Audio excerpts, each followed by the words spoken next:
Hello everyone, कैसे हैं आप सब। आई होप आप सब अच्छे होंगे, स्वस्थ होंगे। और जी हम सभी बहुत अच्छे हैं। तो दोस्तों, मैं आपको दिखा रही हूँ अपना कमरा। ये देखो कि किस तरीके से मेरे बच्चे, मेरे पति देव मिल के सारा कमरा ऐसे फैला देते हैं, मेरा काम बढ़ा देते हैं। हाँ जी, वो देखो ऑफिस से आए हैं तो उन्होंने अपने कपड़े ऐसे ही आके उतार दिए।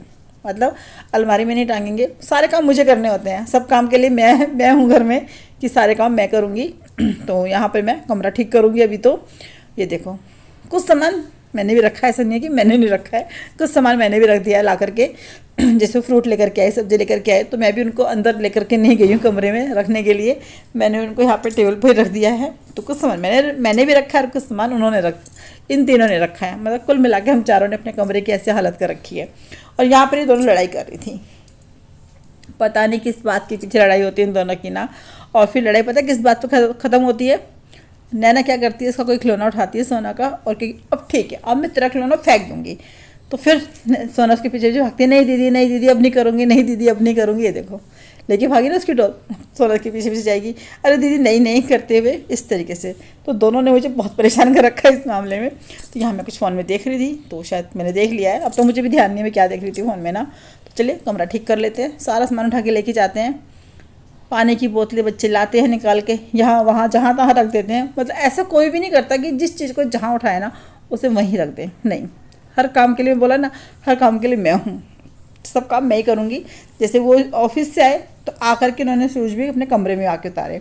मैंने उनको इतनी बार बोला है कि कम से कम जूते बाहर उतारा करो। आप जैसे पूरे दिन बाहर घूमते हैं तो फिर बाहर की सारी गंदगी वंदगी सब तो होती है जूतों में ना। तो लेकिन नहीं, हमेशा बाहर से घूम के आएंगे, पूरा ऑफिस वगैरह कहीं भी जाएंगे, मतलब ऑफिस नहीं कहीं भी जाएंगे तो बाहर की चप्पलें बाहर नहीं उतारेंगे, सीधे रूम में लेकर के आएंगे। इस तरीके से करते हैं। और फिर इस बात पे बहस भी जाती है कितनी बार। फिर मैं सोचती हूँ यार इतने सालों से तो बोल रही हूँ, सुनते तो है नहीं। तो कितनी बार मैं भी इग्नोर कर देती हूँ। लेकिन ये कि हाँ, जिस टाइम मुझे गुस्सा आ रखा होता है उस टाइम तो वो मुझे जूते रखे बहुत ही बुरे लगते हैं। फिर तो गुस्से में उनको फेंकना पड़ता है मुझे जीने में, क्या आप नहीं रख रहे हैं, मैं रख देती हूँ उनको इस तरीके से। तो अभी बस कमरा सेट कर रहे हैं और अभी मैंने सफाई स्टार्ट नहीं करी। आप ये मैं सोच रहे कि सफाई कर रही हूँ मैंने, ये तो रात का समय हो रखा है। मैं सिर्फ कमरे में जो इधर उधर सामान फैला हुआ है उसे ठीक कर रही हूँ। अब सफाई मेरी कल से स्टार्ट होएगी क्योंकि मेरी मशीन ना अब ठीक हो गई है। तो अच्छे से वो धो रही है कपड़े ना और निशान भी नहीं डाल रही है। तो मैंने बस जो इस वाले कमरे के पर्दे हैं पहले उनको धोऊंगी, उसके बाद फिर बाहर वाले जो पर्दे लगे हैं उनको धोंगी, ऊपर जो फ्लोर पे लगे हुए हैं पर्दे उनको धोंगी। क्योंकि इकट्ठे इतने सारे पर्दे धोना ना बहुत मुश्किल का काम है। मेरे ख्याल से होंगे 20-25 पर्दे तो होंगे ही। तो 20-25 पर्दों को धोना, फिर सुखाना, और फिर ना छत पर भी मेरा इतना स्पेस नहीं है ना, क्योंकि छत पे सारे में ना पेड़ लगे हुए हैं। तो सिर्फ एक ही तार बांध रखी है और उस पर तो इतने सारे पर्दे आएंगे नहीं। तो बस ऐसी किस्तों में मैं पर्दे धोऊंगी। और मैं पता क्या करती हूँ, हल्के से जब होते हैं जैसे सीले सीले से होते हैं मैं उनको तभी टांग देती हूँ, क्योंकि पंखा चलता है तो सूख ही जाते हैं। अभी हो गया दूसरा दिन, हाँ जी अब दूसरा दिन हो गया है। तो मैं सफाई मैंने स्टार्ट कर दी अब करनी। तो मैं मैगी बना रही थी अपने लिए ना, क्योंकि ऐसे ही होता है ना, काम करते करते ना फिर खाना बनाने का दिल नहीं करता। तो मैंने नैना से बोला, नैना तुम लोग मैगी खाओगे? तो उन्होंने कहा हाँ मम्मी खाएंगे। तो मैंने कहा ठीक है अपने लिए खुद बना लो। तो नैना ने अपने लिए और सोना के लिए मैगी खुद से बनाई। मैंने कहा मैं अपने लिए खुद बनाऊँगी। तो मैंने फिर टमाटर प्याज डाल के इस तरीके से मैगी को अलग से उबाल के फिर बनाई और अच्छी बनी थी, बहुत ही अच्छी। मुझे तो बड़ा अच्छा लगा खाने में। हाँ बस थोड़ी सी ना सूख गई थी, यानी कि मुझे थोड़ा सा इसमें पानी छोड़ देना चाहिए था, बस थोड़ी सी मुझे ये कमी लगी, लेकिन बहुत अच्छी लगी थी खाने में। फिर किसी दिन दोबारा बनाऊँगी, इससे मैं कम खाती हूँ मैगी ना। तो ये देखो ये वाला मैंने पूरा पोर्शन ना साफ़ कर दिया है। यहाँ के मैंने पर्दे भी उतार दिए हैं और उनको धोने के लिए भी डाल दिया है। और अब मैं क्या करूँगी, जो साइड के पर्दे हैं ना वो रह गए हैं, क्योंकि वो इधर की तरफ है ना दरवाजे की तरफ, तो उनको इधर इस तरफ करूँगी तब उतारूँगी उन पर्दों को। और बोलते बोलते खांसी हो जाती है क्योंकि गला जी वो रखा है ना, इसलिए। तो अभी तो बस सारा सामान फैला हुआ है क्योंकि बच्चे स्कूल गए थे, इसलिए। तो स्कूल से आए उनके बैग वैसे रखे हुए हैं, इसी चक्कर में तो मैंने फिर खाना नहीं बना पाई ना। तो यहाँ पर बस अभी पहले मैगी। और ये देखो मेरी हालत भी कैसे हो रखी है ना। तो मैं सफाई कर रही थी क्योंकि जिसके भरोसे बैठे थे हम सफाई कराने के लिए ना, उसकी हो गई तबीयत ख़राब। तो अब मुझे खुद ही करना पड़ेगा, पूरे चारों फ्लोर साफ़ करने हैं। और दिन बचे हैं 2 दिवाली आने में। मैं कैसे करूँगी मुझे खुद नहीं पता, देखती हूँ भगवान कैसे करवाएगा मेरे से काम ना। चलो जी पहले मैगी खाते हैं, फिर लगते हैं अपने काम पे, चाहे मुझे रात हो जाए। ये वाला मैं पूरा फ्लोर साफ़ करके सोऊंगी आज। तो बस सामने वाली दीवार साफ़ कर दी थी, अब इस वाली दीवार का नंबर है। तो मैंने सारी फ़ोटो उतार दी थी, सब उतार के अच्छे साफ़ कराए। अब दोबारा से मैंने सारी की सारी फ़ोटो लगा दी हैं। तो ये वाली दीवार भी बिल्कुल साफ़ हो गई है।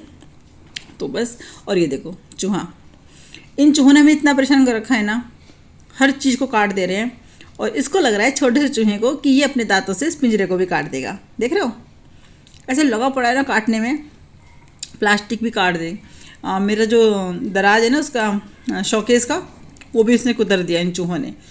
तो भाई इतना परेशान कर रखा है। और कम से कम नहीं तो मैं कम से कम 7-8 चूहे इस तरीके से पकड़ चुकी हूँ चूहेदान में, और 2 तो मर चुके हैं। ये देख लो इतने चूहे हो रखे हैं। और जो इनका सरदार है बड़े वाला चूहा, वो तो हाथ ही नहीं आ रहा। वो तो पता क्या करता है, से घुसते हैं ना चूहे इसके अंदर, तो मैंने इस तरीके से फंसा रखा है ना, इधर मुड्ढी लगा रखी है और इधर ये मशीन है, तो बिल्कुल फिक्स कर रखा है बीच में ना, कि बिल्कुल भी ना हिले, नहीं तो मुंह मार के इसको खोल देते हैं और फिर भाग जाते हैं। तो बस मैंने सारे पर्दे भी धो देते हैं, वो तो सूख चुके हैं। और बाहर जो टंग रहे हैं ना वो मंदिर के पर्दे हैं। और ये देखो मैंने ये टॉयज़ धोए थे तो ये भी सूख गए हैं। और आज है धनतेरस, तो मैं उसी की पूजा कर रही हूँ। पहले तो मैं गई थी सोना को लेकर के डॉक्टर के पास, फिर वहाँ से आकर के मैंने पूजा करी। और मैं इस तरीके से करती हूँ, एक दिया जलाती हूँ बस 4 बाती का, और उसको घर के बाहर रख देती हूँ। मैं इस तरीके से करती हूँ, और कुछ भी नहीं करती मैं, मतलब और कुछ नहीं करती आज के दिन, सिर्फ यही करते हैं। और ख़रीदारी की बात रही तो मैं आपको दिखाऊंगी हमने क्या ख़रीदा है। तो क्या करेंगे, जो बाहर मेन गेट होता है ना, मैं वहाँ पर रख देती हूँ दिए को। तो पहले डॉक्टर के पास गई थी उसको लेकर के, फिर वहीं से रास्ते से खरीद के लेकर के आई दिया भी, क्योंकि मैंने ख़रीदा ही नहीं था गली में ना। जब गली में आया दिए वाला तो मैंने दिए ख़रीदे ही नहीं थे। तो यहाँ पर इस तरीके से बाहर रख देती हूँ। और सबसे लास्ट में मेरी ही पूजा हुई है, गली में सब कर चुके थे पूजा। तो बस ये हो गई मेरी धनतेरस की पूजा। और ये देखो मैं ख़रीद के लाई हूँ झाड़ू। अब आप कहोगे आप भी खरीद लाए? हाँ जी, मैं भी खरीद लाई झाड़ू, और मेरे पति देव भी खरीद लाए। तो जो 2 बीच में है ये मैं खरीद के लाई हूँ, और ये जो 2 साइड में है ये खरीद के लिए आए, क्योंकि मैंने इनसे बोला था कि झाड़ू ले आना, तो मैं बताने भूल गई कि मैंने खरीद ली है, लेकिन अब ये भी खरीद लाए। और आज क्योंकि धनतेरस है तो मैंने इनसे पूछा क्या बनाना है, तो बोले कचौड़ी बना लो आलू की। तो मैंने कहा चलो ठीक है वही बना लेते हैं। तो बस मैंने आलू बॉयल कर लिए हैं और अच्छे से पिट्ठी बना दी थी उनकी, और अब मैं बनाऊंगी कचौड़ियाँ। तो इन सबको यही पसंद आती है खाने में ना, बहुत, मतलब हमारे घर में फेवरेट है, बच्चों की भी और बच्चों के पापा की ज़्यादा, उनको ज़्यादा पसंद है कचौड़ी खाना बहुत। मतलब उनसे कभी पूछो तो बोलेंगे कचौड़ी, आलू के परोठे नहीं बोलते, उसको कचौड़ी बना ले, इस तरीके से बोलते हैं। तो बस मेरी कचौड़ी भी बन गई हैं। ये देखिए, ज़्यादा तो बनानी नहीं होती है, 2-2 3-3 बच्चे खाते हैं, 3-4 ही इन्होंने खानी होती है और 3-4 ही मैंने खानी होती है। बस कुल मिलाकर के मुश्किल से 12 या 13 कचौड़ी बनती हैं इस तरीके से। तो ये देखिए, तो मुझसे ना छोटी छोटी कचौड़ी नहीं बनती है, पता नहीं क्यों, मेरे से ऐसे बड़ी बड़ी बनती है। मैं बहुत कोशिश करती हूँ छोटी छोटी बनाऊँ, लेकिन नहीं, वो ऐसे बड़ी हो जाती है। और कितनी बार तो सबको वहम हो जाता है कि वो पूड़ी है, इस तरीके से बड़ी होती है ना, इसलिए। और ये देखो इस मशीन ने फिर मुझे धोखा दे दिया। अब इसने क्या करा है, इसमें ना इस वाले टब में पानी ही नहीं रुक रहा बिल्कुल भी। मतलब कल तो क्या हो रहा था, इसका ना स्पिन टब काम नहीं कर रहा था, उसने कपड़े सुखाने बंद कर दी वो। फिर मैंने उसको बोला तो वो आके ठीक करके गया, तो स्पिन टब काम करने लगा। तो मुझे सिर्फ कपड़े सुखाने थे, मैंने कपड़े सुखाए इसके अंदर, और मैंने वॉशिंग टब को चेक ही नहीं करा। आज सुबह मैंने सोचा चलो चादरें वगैरह हैं उनको धो देती हूँ, क्योंकि दिन में धोंगी तो फिर सूख जाएंगी, फिर कुछ कपड़े रात को धो दूँगी ये सोच के। लेकिन इसने पानी ही नहीं रुक रहा था। फिर मैंने इनसे बोला, फिर इन्होंने चेक किया, फिर उन्होंने देखा कि हाँ क्या दिक्कत हो रखी है। और देखो सारे कपड़े पड़े हुए धोने के लिए ना, चादरें वगैरह ये सब, ये तो मैंने कल धो ही दिए थे, तो इनको सुखा ही दिया था मशीन ने ना, इसलिए। मतलब मैं जैसे जैसे सोच रही ना काम जल्दी जल्दी करूँ, वैसे वैसे ना काम और देर हो ही जा रही है। पता नहीं क्या हो रखा है इस बार ना। ये देखो, तो ये बेचारे लगे पड़े मशीन में। तो कुछ लूज़ था शायद, लूज वो इसलिए था, कह रहे कि उस भैया को हमने बोला ना बाद में, तो उसने बोला कि इसकी ना बेल्ट उठ रखी है इसलिए। और मैं इसको खोल के चला गया था, ताकि आपकी जो मशीन का ढक्कन खोलने पे मशीन बंद नहीं होगी, इसलिए वो चलता रहेगा स्पिन टब ना, इस वजह से। तो कह रहे इसलिए मैंने इसको लूज कर दिया था। हमने कहा चलो कोई बात नहीं। इन्होंने फिर ये ठीक कर दिया था, मतलब इन्होंने टाइट करा उसको, और बस फिर मेरी मशीन ठीक हो गई। मेरी मशीन में पानी रुकने लगा, फिर मैंने कपड़े धोए, चादरें वगैरह धोई। लेकिन वही है ना, मतलब अगर ये घर में ना होते अभी तो बस फिर मुझे रुक जाना था काम, मेरा काम होता ही नहीं, फिर चादरें वदरें रह जाते धोने के लिए। और आप समझ सकते हो कि 2 दिन बच्चे हैं बस दिवाली आने में ना, और अभी मेरे घर की पूरी सफाई भी नहीं हुई है, कपड़े तक नहीं धुले, और किस तरीके से मैनेज कर रही हूँ बस मुझे ही पता है। और ये देखिए अभी मैं आ गई ऊपर के फ्लोर पे। अब पूरा सोफ़ा कवर मैंने उतार दिए हैं, अब इनको भी धोना है। तो इसलिए तो मशीन का ठीक होना ज़रूरी था ना, क्योंकि बहुत सारे कपड़े ना मैं हाथ से धो भी नहीं सकती हूँ और सुखा भी नहीं सकती हूँ, क्योंकि स्पेस की कमी है ना घर के अंदर भी और छत पर भी।